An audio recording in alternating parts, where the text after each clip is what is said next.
Welcome to the Media Bubble Podcast. It's the podcast that talks about all geeky media-related topics.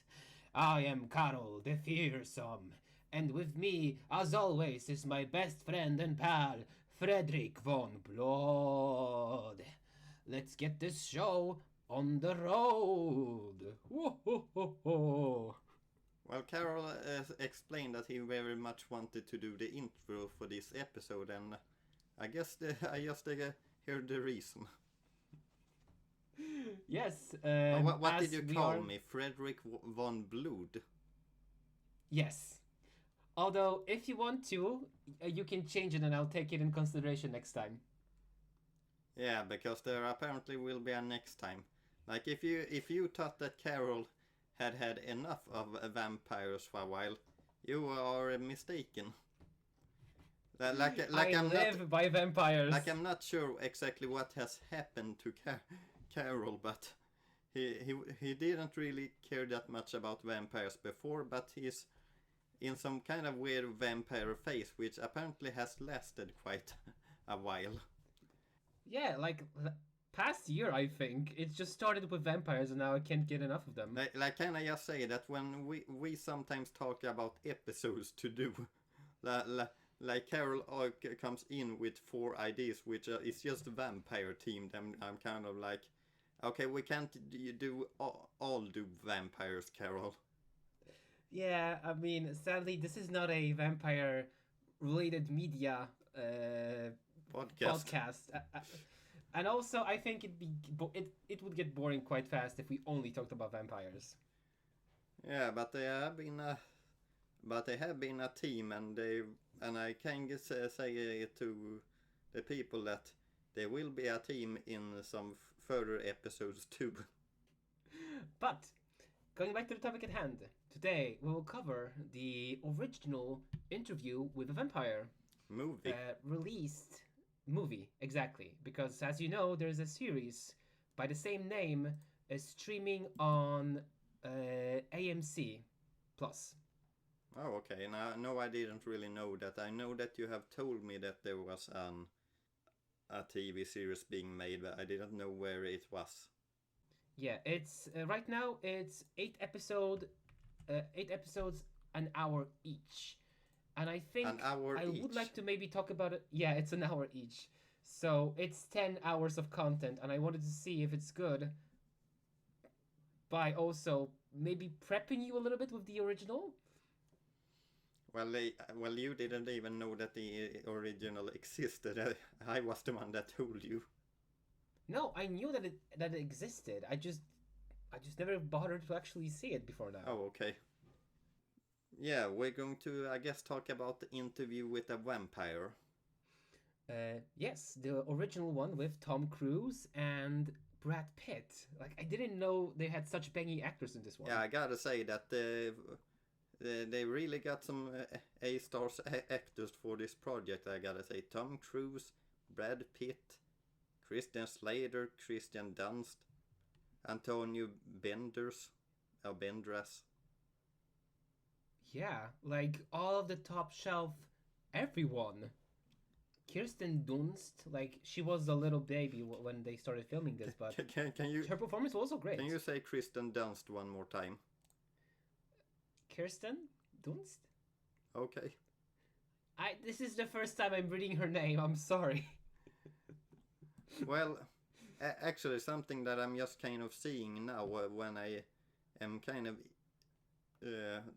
looking at facts is that it apparently had 60 million in budget and made 223 million in box office. So I'm kind of wondering now why it didn't have a sequel, because that was kind of a lot of money when this original came out. But do you feel it would make sense to create a sequel? Well, it was based on a book series which had sequels, so in some ways, yes. Oh, it did? I did not know that. You didn't? No, I didn't. As I said, I'm a baby vampire aficionado. I'm not really into all vampire media. We have talked a lot about a lot recently about movies that that has kind of been the first part of an ongoing book series. Yeah, Fallen, Twilight. These are not the only ones, but it's the ones that came to my mind. Yeah, Vampire Academy. Yeah, Yeah, but they don't always get a sequel, just like this one. yeah. I'm kind of wondering why this one didn't get a sequel, but anyway, doesn't really matter, I guess. Yeah, but this story follows a. It follows what was his name? Lewis. He was a plantation owner in the 600s, was it? Yeah, something like that maybe. Yeah. Let's see. Owner 1791 Spanish Louisiana. Orleans. Yeah, where he meets Lutus, right? Yeah, 1791 it seems like. Yeah, that because it I mean, I'm it's kind of weird that they made him a plantation owner. But I guess it was just like like when they made the movie, it seems like the most obvious choice, because they portrayed him as like this kind, gentleman, like kind, loving human soul, but he owns slaves.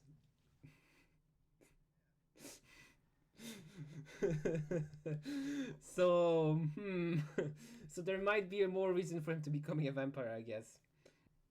In many ways, one thing that I thought about when reading history is that sometimes you can't slander people who lived in that time frame in some ways, because that is kind of how they were teached and grew up. It is wrong, but you can't. I don't. It's a weird question. No. I think I know what you're getting at. I can't impose today's standards on, for example, the 1700s. In some ways, yes. It's as we said. It's well, what they did were wrong, but in some ways, you can't slander maybe an everyday person for having some of those hateful thoughts, because they kind of were in that history's time frame, just the way how you would act and think. Yeah, I mean, in his defense, it's been shown like as the movie goes on that he didn't really care about the plantation. It wasn't what he wanted to do. He just wanted to like miserate and die because he couldn't find pleasure in life. And even then, when he became a vampire, he like it didn't take that long for him to just burn this place down, and maybe in that way also liberate everyone he had under his control. So he like I can get what you're saying. Like he was just a product. Like Lewis was a product of his time at that point. Yeah, in some ways you can say that. But yeah, Louis meets Lestat, and as he's being turned into a vampire, there he begins his life of undeath. Yeah, he's kind of, before he meets him, he's kind of also a bit depressed because his wife or lover who carried his child died recently. Yeah, and he's just in a downward spiral. He drinks, he sleeps with hookers, he gambles away his money. As he said, he invites death, which was what led Lestat to turning him into a vampire.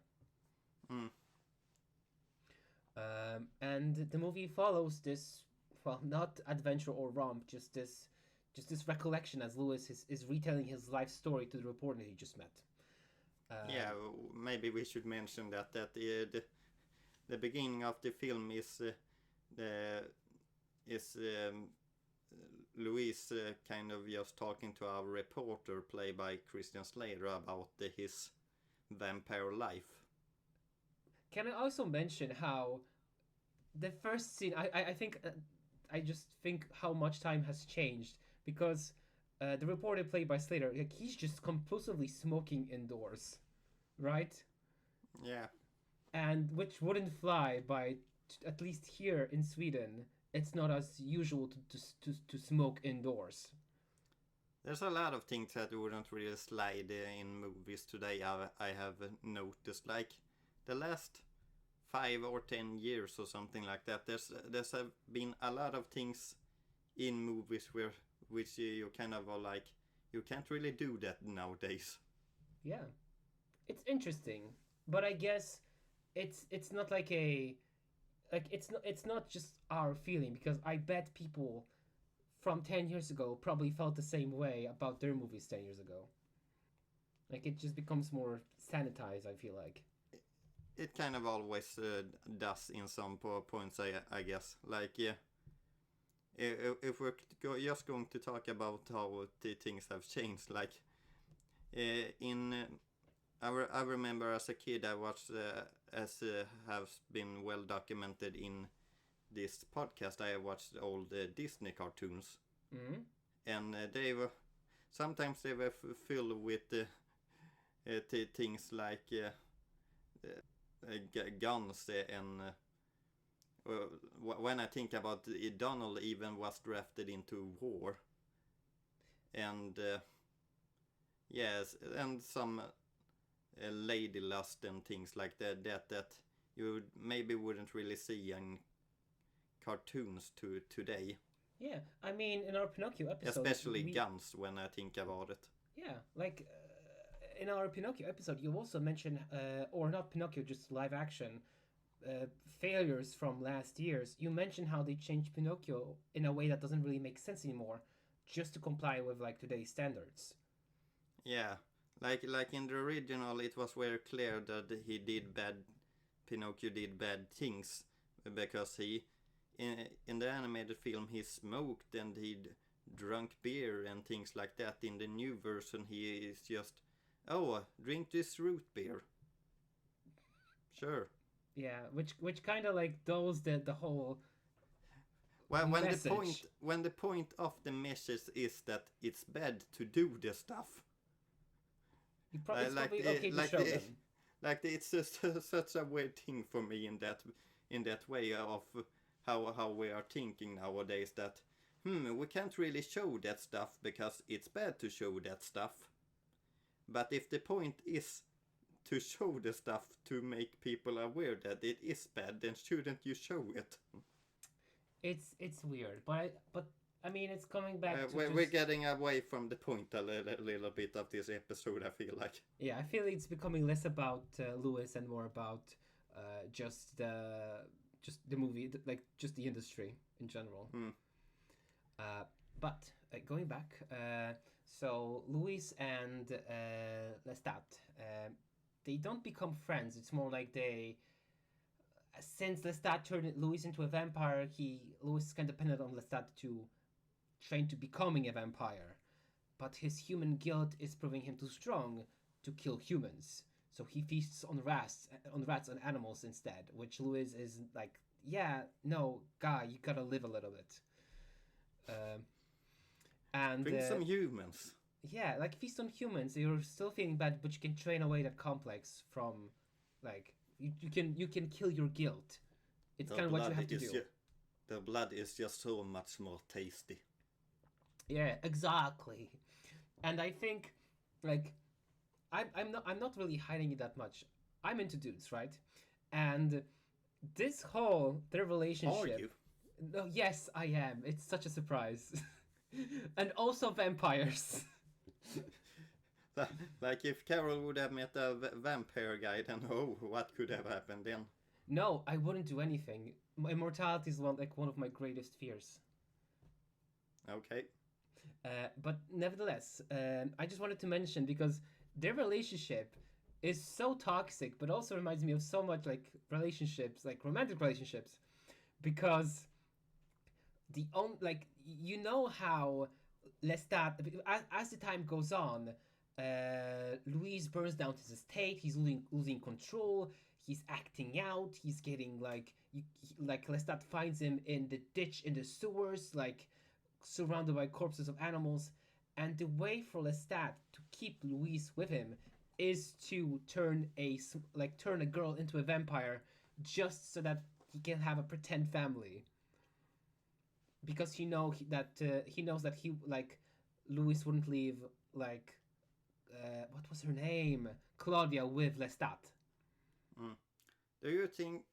Do you think that if the book was written today, that there would have been a more romantic context to those characters? Oh, baby, I've heard that in the new series there's more romantic context.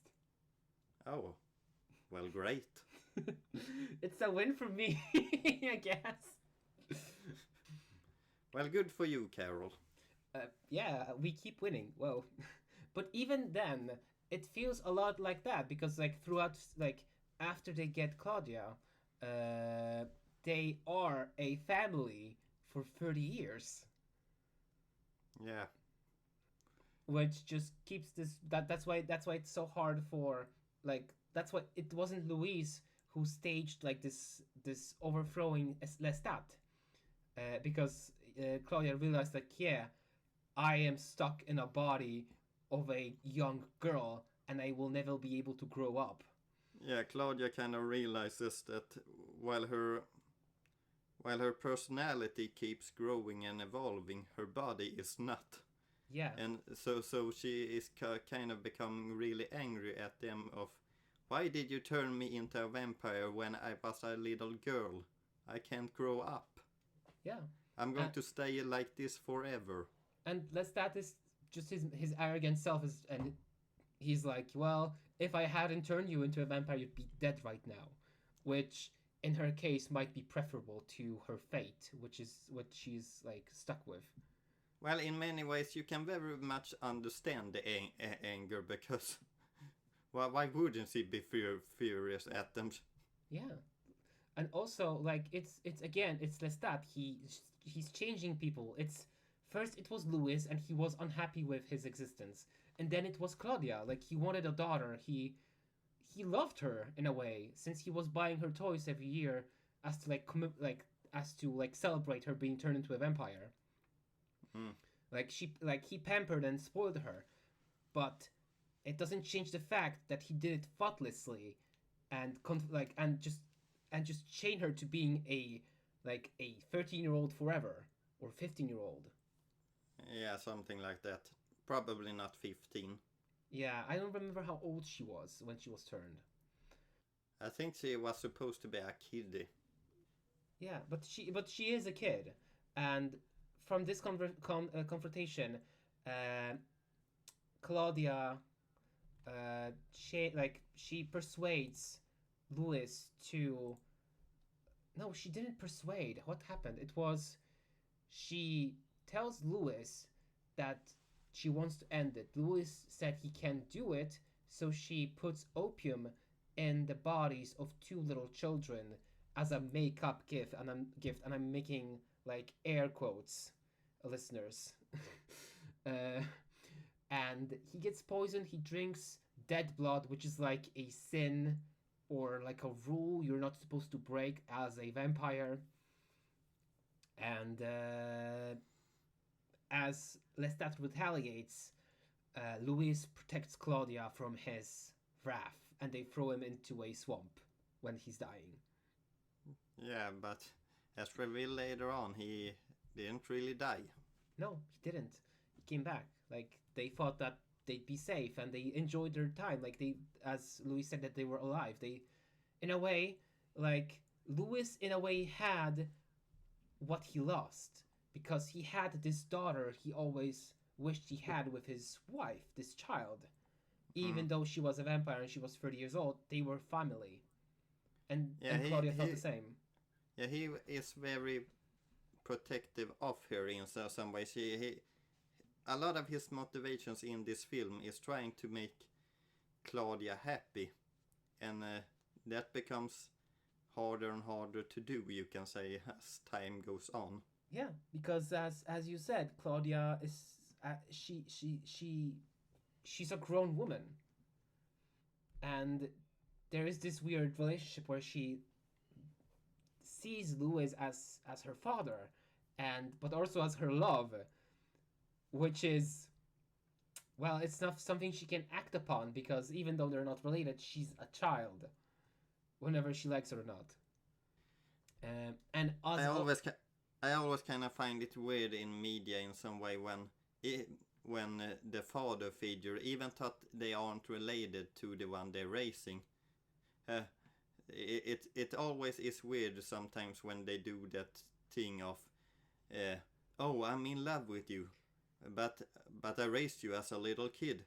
Well, that doesn't matter. We aren't related. No, it freaking matters. Yeah, God. it's still weird.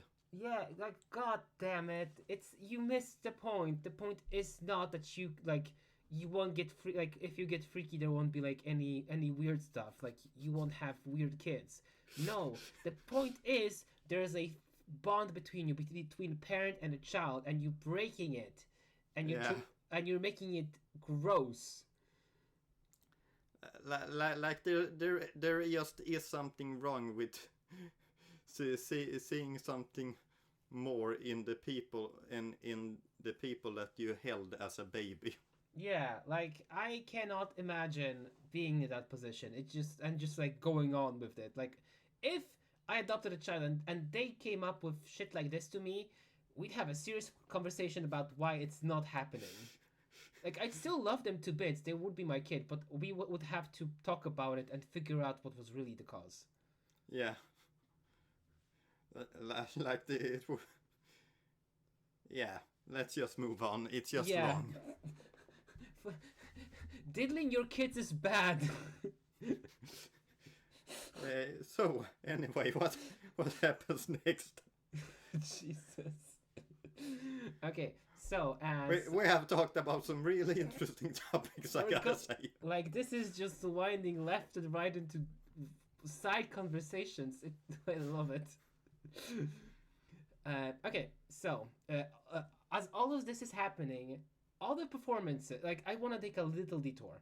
As all of this is happening, just the costumes, the atmosphere, the scenes, the vibe is immaculate. It really sells this.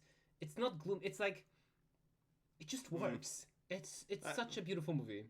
Like I gotta say that there is also something weird because Tom Cruise and Brad Pitt are just such a well-known actors, so it's kind of just a bit weird to see them look this way.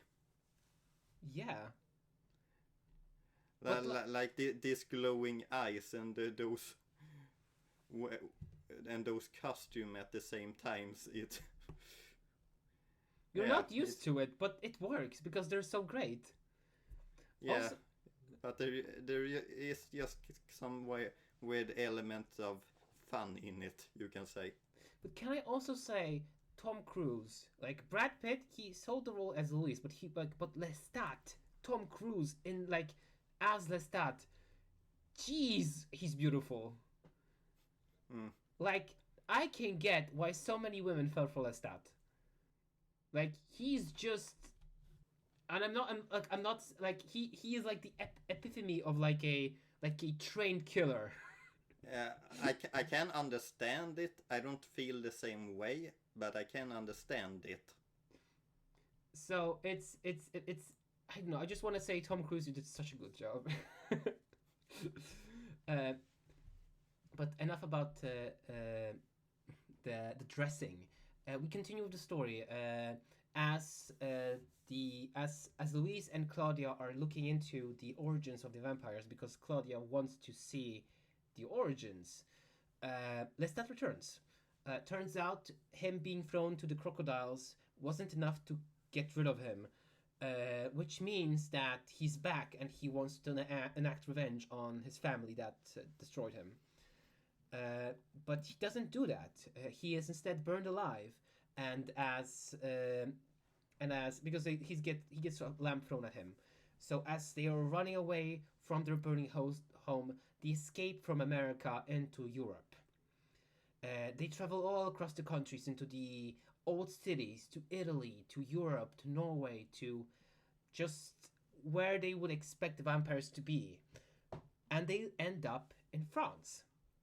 In France, they finally meet a living vampire, someone who is just like them. And as they're also traveling, they also begin to live. Their family is more strong than ever, um, and that's where the trouble begins, because the vampires in the old world, they are very, how do you say, behind the times. They dress up in fancy costumes. They have galas and theaters. They have presentations where they pretend to be humans pretending to be vampires, which is all just so crude. They skulk around underneath the ground, living in coffins and almost sewer scripts, and they just can't move on with the times. Just like the leader of the vampires, the one who turned Lestat, says, the vampires are stuck in their own time as the world continues to change. Um, and trouble began since that's where they learn killing a vampire is a big no-no in vampire circles. And they did kill Lestat, and they also did admit to it. So, Oh. yeah. So the secret gets out. They get shaken from. They get taken from as Louise is warned about just the whole deal with Claudia, because you're not supposed to turn little kids into vampires. That is also a big no-no, and she is in danger because she, as a vampire, she won't be able to take care of herself. She's stuck in a little kid's body, so she plans to turn a woman who misses her own daughter into a caretaker for Claudia. As they're about to do it, they get ambushed and they are dragged back into the vampire lairs, and Louis is supposed to be buried alive for a few thousand years, and Claudia and her taker, her taker, her take care, bleh, her taker, her her caretaker, her taker, Well, you succeeded finally. her caretaker. Jeez, there are Her, four. her caretaker. Say that fast 3 times. Her caretaker, her caretaker, her caretaker, her See? caretaker, her caretaker. Yeah, it's awful. What are you making? Caretaker. And they are supposed to be killed by sunlight. They are thrown into the bottom of the well and they await the sunlight to finish them off. And I also wanted to take a little short stop there, because as they're being dragged into like the catacombs and they're being like separated and thrown into their own distinctive cells, it really shows how much more human Louis is in comparison to all the other vampires. And also, even though Claudia is not as human, she's also more human than the rest of them, because she is part of a family. All of them, the vampires probably don't have families because they just live like gremlins, clad in fancy, like decadent clothes, but they're still hiding from everyone. They're just like rats hiding from sunlight. Yeah, but they have each other, Karol. Do they? Not really. It seems to me like vampires stuck in the like underground of France. They didn't really have the same connection with each other like Louis and I just said her Claudia. name. Claudia had. Yeah, one thing that I kind of also... Claudia's caretaker, wasn't she turned by Claudia herself into a vampire? No, because Claudia, being so young, she wasn't able to turn anyone. Oh, so it was Claudia who made... It was Claudia who begged and asked Louis to turn that woman into a vampire. Because there also comes a point in this film where the Claudia and Louise are more Claudia when I think about it. They're thinking about the fact of separating from each other, as they don't really have that good of a relationship anymore, but they still, I guess, care for each other in some way. I think the separation was mostly caused because Louise understood that her being a small child could prove difficult for the vampires, like that he should send her away. And Claudia realizing that, was angry because Louis just was tossing her aside again, and they were family. It was kind of like a betrayal if he did that. Like, he can't just send her away because she won't be able to make it on her own. Yeah.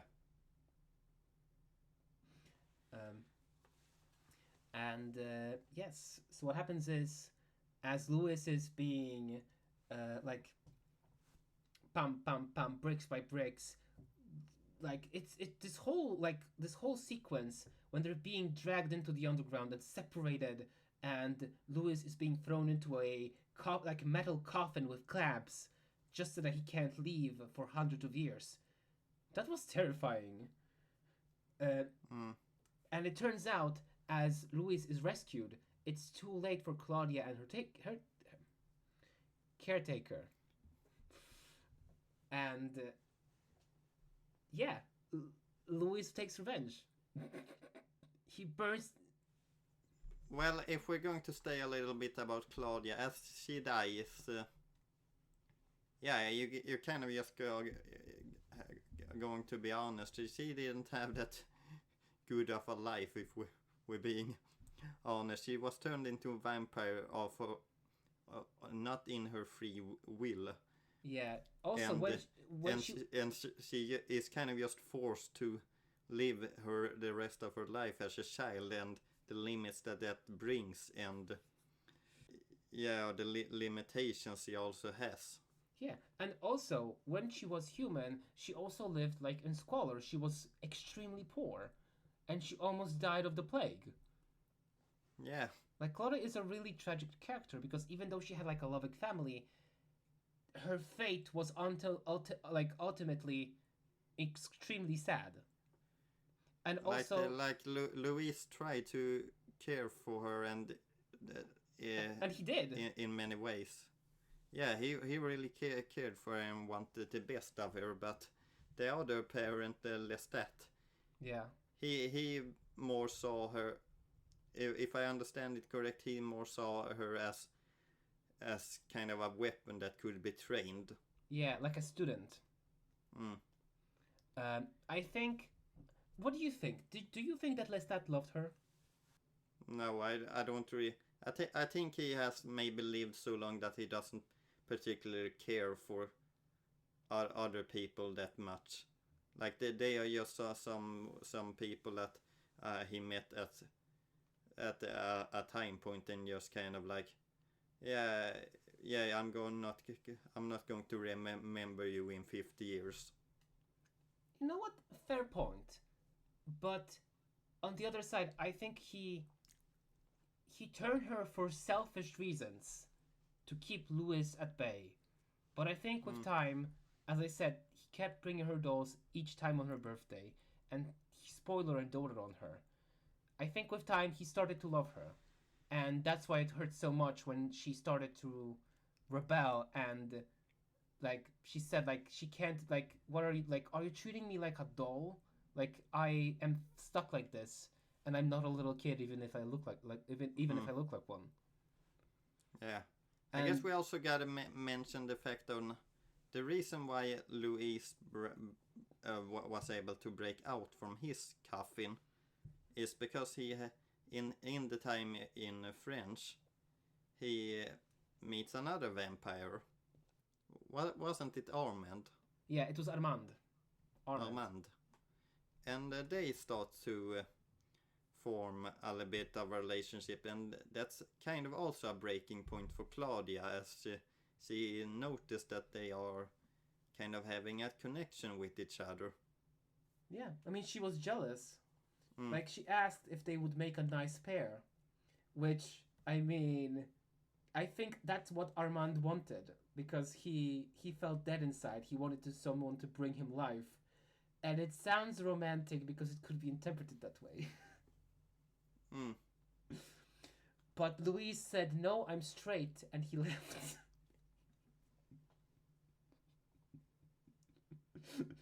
Karol?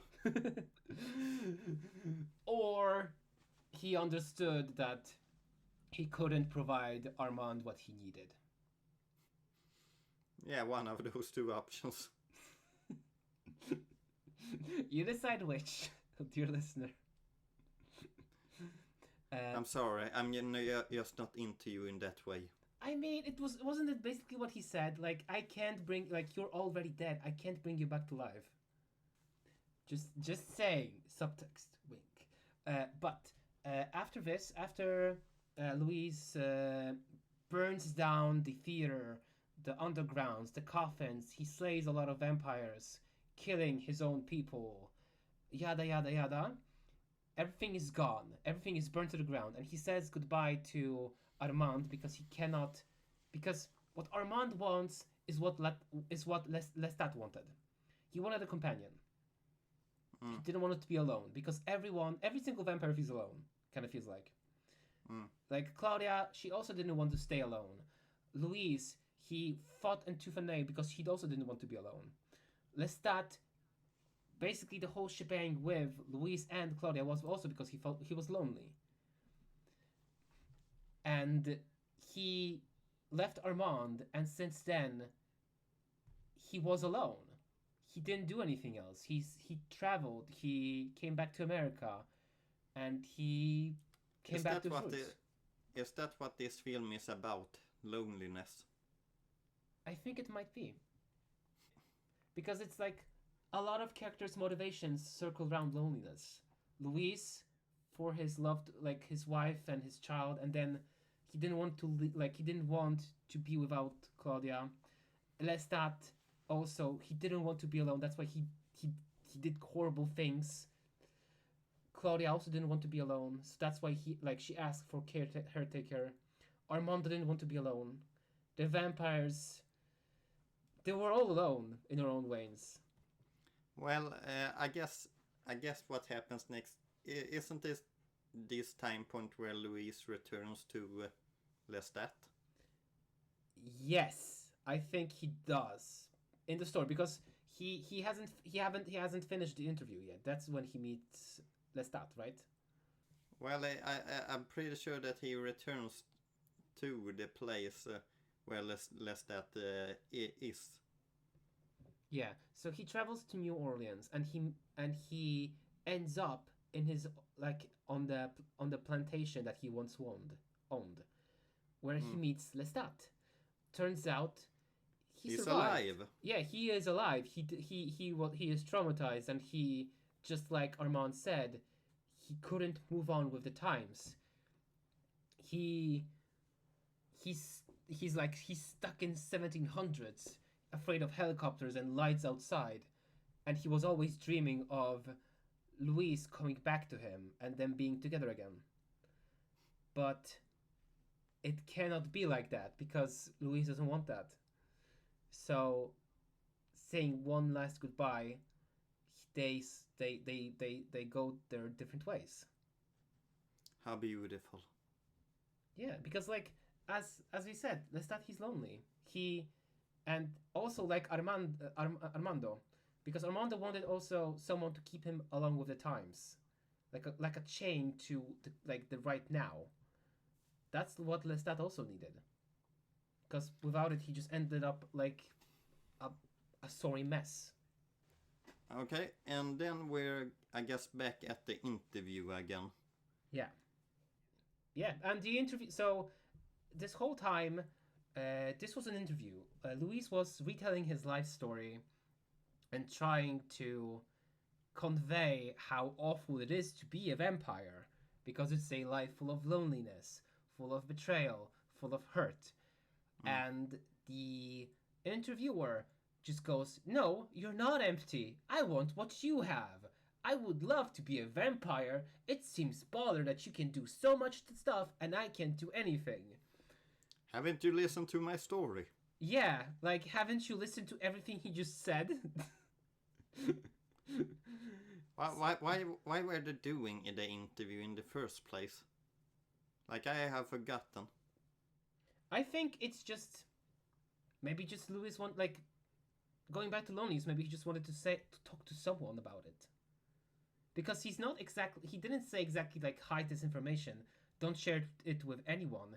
He said share it with whoever you want, do whatever you want, I'm leaving. Right? Let's see. The film kind of ends with the interviewing meeting Lestat in a car. Yeah, as he's driving away in fear. And I guess he hurts him, and the interviewer gets a choice by Lestat that if he wants to be turned into a vampire or not. Well, I mean, the choice is if he wants to be a vampire or die, which I feel like also, like this is the reason. This is the reason why they're so like Luis and Lestat is so different, because Luis knows that this choice is a curse, so he didn't want to even present it to him, to the interviewer. But Lestat is satisfied with having a lackey that he can bond with, even though he knows that it will destroy this interviewer's life. I wonder really what's the point of this movie when I think about it. Is it just how tragic vampire life can be, or? Yeah, like I don't like that's why I said that immortality is like one of my greatest fears, because just seeing everyone love and you want and you cherish die, and like in the case of vampires, you're like it's a sad existence, really. Like you can drown your sorrows in parties and feasting and theater, but as Armand said, most of the vampires cannot bear with immortality. They end their existence pretty quickly because they don't have anyone. So, final thoughts on the film, Karol? I like it. Recommend it. Go see it. If you would give it a 1 out of 10? Probably a 9. 9? Yeah. I would maybe say a 5 or 6. But you see, there's one thing you forgot. I have a bias for vampires. No, I haven't forgotten that. And looking at our schedule in the future, I probably will not forget that. But why would you score it so low? I don't know. I just didn't think that it was that special of a film, if I'm being honest. To me, it was okay, but not really anything more special than that. It was an okay film, I guess. I mean, not every movie is for everyone, and I can see like why we wouldn't vibe with it. I guess my biggest problem with this film is that I just don't feel like it really has a conclusion to anything. I guess that is one of the reason. I just don't feel like it concludes in a satisfying way or in any way whatsoever. Isn't that the thing that the reporter said during the interview? Well, maybe I don't remember, if I'm being honest. Because he did. It's when Luis tells a story like, yeah, now I'm here, and he's asking like, wait, but doesn't have it like a story? How does it end? And I think it kind of goes with the point of loneliness and the vampires. Like for them, death is not really a concern, so there isn't an end. It just keeps going. And how much meaning you derive from that is like to your own interpretation, I feel like they're forced to not have an end. But I just feel, if I'm being quite honest, Karol, I just kind of felt like this film was vampire porn. Hell yeah, it was. I think that's one of the major reasons you liked it, and me that maybe isn't as into vampires as you are. Maybe I just saw it as an okay film. Like I wouldn't say that it's bad. I wouldn't really say that it's good either. It's kind of just in some middle point. To me, it doesn't succeed in really anything great or deep. But at the same time, it doesn't have anything that incredibly bad in it too. I'm gonna disagree on one point. I think it succeeds in showing something deep. Which is either loneliness or that. How can I say it? I mean, Louis' life was great because he held on to his humanity. That's what all of the vampires in the movie lacked, and it showed how miserable it would be to be a vampire, and I liked it. Well, I guess that's it for this episode. Yes. So, listeners, as always, thank you all for listening, and we hope you enjoyed this as much as we have.